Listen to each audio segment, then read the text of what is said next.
don't know this one, most of you don't probably, because this didn't happen in high school. Raise your hands if you've ever been to a keg party. Those of you who don't know what it is, it's basically a bunch of teenagers buy a keg of beer, you roll it into the woods, you drink it secretly because it was illegal, we're underage, and that was our Saturday night. We did that a lot in the Pacific Northwest especially. Well, one day, I think it was our junior year in high school, we're at a keg party and I'm complaining about the beer choices or the wine or something, I don't know, I was griping about something, and Thomas turns to me and he says, why don't we just throw our own keg party? And I looked at him like he's crazy. I'm like, it's impossible. What are you talking about? And he's like, why? Why is that impossible? And I was like, well, I don't know. We're not cool enough. And then his response was so simple. He said, yeah, but if we do it, that'll make us cool. See what I mean with the vision? It's so obvious, you know? And whenever beer's involved, Thomas has courage. So next thing I know, we're in the keg business. And when I say keg business, I mean business. It was hard work, lots of planning, need funding. We learned some harsh business school type lessons early from doing this. In fact, I'm going to take it a step further. I'm going to say, not that part.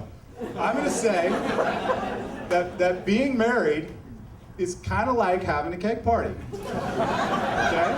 I'm going to make this leap. You guys want to make this leap with me. Why? Because Thomas is really freaking good at throwing keg parties. So that means he's going to be good at marriage, right? Okay, so there's 3 elements that are very obviously important to a strong marriage, but I'm going to highlight why they're important also when throwing a keg party. Now, the first one is teamwork. Gotta have teamwork when you throw a keg party. I've never, ever been to a keg party when one dude threw it. Okay? It takes 2 people to at least lift the darn thing into the wood. And you gotta have one person working the taps, the other person selling cups, everybody's on lookout. It's a lot of teamwork. Now, the second thing is commitment. You gotta be committed to that party. You say you're gonna throw a keg party on a certain day at a certain time, you better deliver or your reputation's taking a hit. So you gotta be committed. And it takes a serious financial commitment too, actually. I mean, the keg could be $50 to $100, the $10 deposit on the shell, $150 deposit on the taps. I mean, that's a lot of money for a high schooler. You don't know if you're going to get it back. You don't know if you have a bad turnout. You don't know if the cops are going to break it up early. There's a lot going on. So you got to be committed to the keg party. And lastly, sometimes sacrifice is involved. Okay? Sometimes sacrifice is involved. Now, I'll never forget one night, Thomas and I were working one of our parties. He was on perimeter, and I'll never forget, usually what happens when the cops break up your party, they drive up with the sirens and then they just blare and everybody scatters like, rats on a ship, that's it.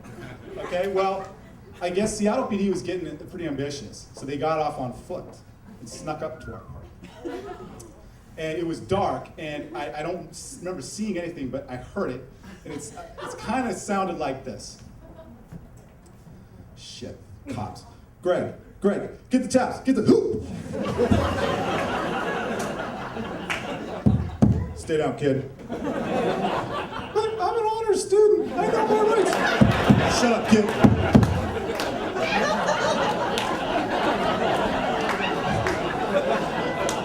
That's how being outspoken didn't really work out.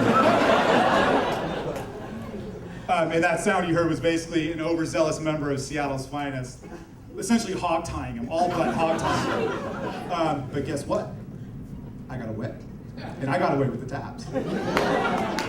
And we moved our party to our alternate location. Thomas sacrificed himself for me and for the party. So you see, there you have it.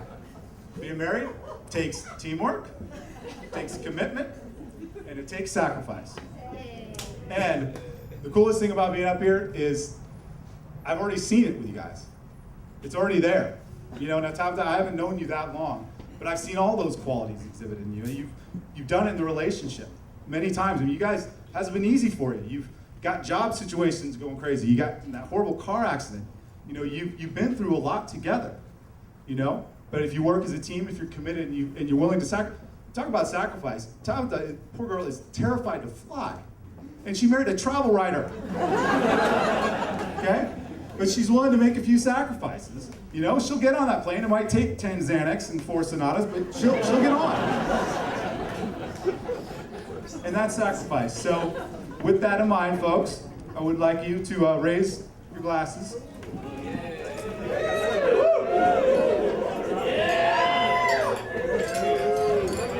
To Thomas and Tabata. Hang on. To Thomas and Tabata, may your keg never run dry.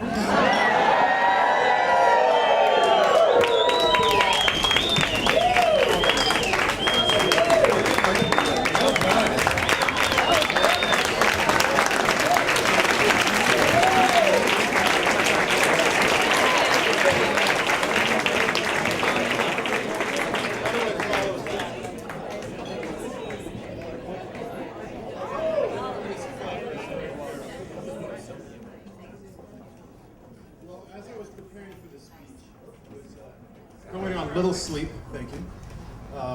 Trying to figure out what to say, what was acceptable, what was not too over the top, what wasn't relating marriage to a keg party. And I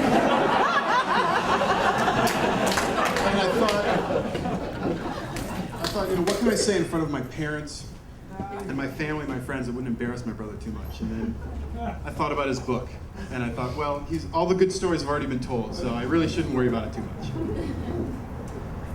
I'm Thomas's younger brother, his only brother, as he would say, the person most genetically similar to him on the planet.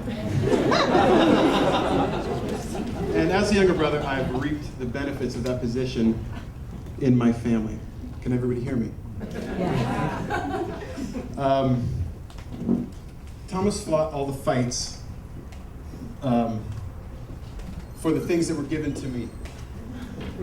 If that was going out with friends on both weekend nights or being able to play 1 hour of Nintendo when we were kids, he fought those fights. It was all just given to me. When we were young, I looked up to my brother. Today, maybe not as much, but what he had, I had to have. This is back in the day, of course. And you know, if he had a Swatch watch, I had to have it. If it was a really cool fanny pack, and you know the ones we're talking about, the leather one from Orchard Street, I had to have it. Later, as we got older, if he went to a liberal arts school in the Northeast, of course, I had to do it. So from learning and wanting to be like my brother when I was younger, I learned a lot of things from him. Certain things he taught me and other things I learned from his example. And I made a list here of certain things that I learned from my brother growing up. Some of these you might relate to as well. Older brothers are impervious to punches from younger brothers, no matter how hard you hit. Stale French bread can be used as a weapon. Some know that. You can get anything you want from mom and dad if you just ask nicely. And I learned that from watching them argue. There's another one. You can crash all of their cars and they will still lend you their car to drive. If anyone knows my brother's driving history. Or other people's cars, I think. I also learned from Thomas that Led Zeppelin, Aerosmith, only the early albums, Beastie Boys, Jane's Addiction, even Duran Duran, all can actually make good music. But I learned the hard way that Motley Crue and Warrant can never do that. To Greg's story, I learned you can actually make money selling keg cups, one for $3 and two for $5. Most importantly, I learned if you do your homework, you can actually get good grades. Something a good thing I learned from my brother. Teenage boys should not play the clarinet. Even if your teacher was Kenny G's teacher, it doesn't matter. You should not play the clarinet.